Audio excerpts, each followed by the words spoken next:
बस यही पूछता है अब शांति कहाँ मिलेगी। ऐसे समय में मैं तुमसे कहता हूं ठहरो, सांस लो और अपने मन को जरा ढीला छोड़ दो, क्योंकि जिस बेचैनी को तुम अपना समझ बैठे हो वह तुम्हारी नहीं है, वह तो बस समय की एक परछाई है जो आई है और जाएगी भी। मैं जानता हूं जब मन उदास होता है तो दुनिया की हर आवाज चुभने लगती है, अपने ही सवाल भारी लगते हैं और रातें लंबी हो जाती हैं। लेकिन याद रखो, रात जितनी गहरी होती है सुबह उतनी ही उजली होकर आती है।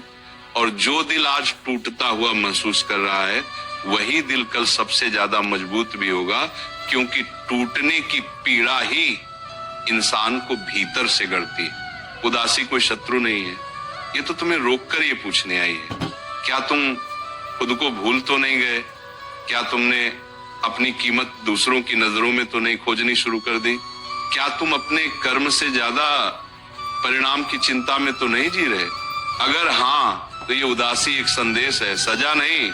मैं तुम्हें सुकून की बात बताता हूँ। जिस दिन तुम ये मान लोगे कि हर सवाल का जवाब अभी मिलना जरूरी नहीं, उसी दिन तुम्हारे मन का बोझ आधा हो जाएगा।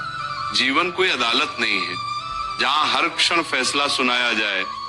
जीवन तो एक यात्रा है जहां कई मोड़ बिना कारण के भी आते हैं। बस तुम्हें चलना होता है विश्वास के साथ। जब मन भारी हो तो ये याद रखना तुम अकेले नहीं हो।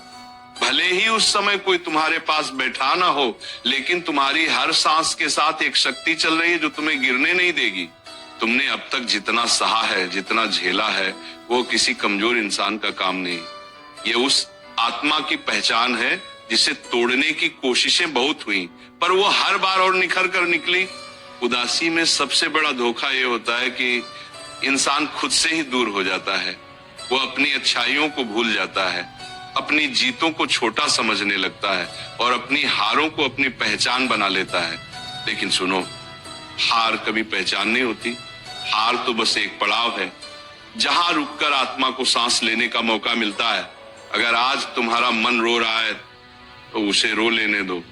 आंसू कमजोरी नहीं है, आंसू तो आत्मा का स्नान है जो भीतर जमी थकान को धो देते हैं। जो इंसान रो सकता है वही फिर से मुस्कुराने की ताकत भी रखता है, और जो आज चुपचाप सह रहा है वही कल सबसे शांत, सबसे स्थिर बनकर उभरेगा। मैं तुमसे ये भी कहता हूं, हर किसी को समझाना जरूरी नहीं, हर सवाल का जवाब देना जरूरी नहीं, और हर रिश्ते को बचाना भी जरूरी नहीं। कुछ रिश्ते बोझ बन जाते हैं और बोझ को ढोते ढोते मन टूटता है। ऐसे में सुकून बचाने के लिए दूरी भी एक साधना होती है। जब तुम्हें लगे कि कोई तुम्हारी कद्र नहीं करता तो रुककर खुद से पूछना, क्या मैं अपनी कद्र कर रहा हूं? क्योंकि जिस दिन तुम खुद को सम्मान देना सीख लोगे उस दिन दुनिया का व्यवहार तुम्हारे लिए कम महत्व का हो जाएगा। आत्मसम्मान शोर नहीं करता, लेकिन वो मन को गहरी शांति देता है। याद रखना, समय सबका आता है, लेकिन समय सिर्फ उनका नहीं बदलता जो इंतजार करते हैं। समय उनका बदल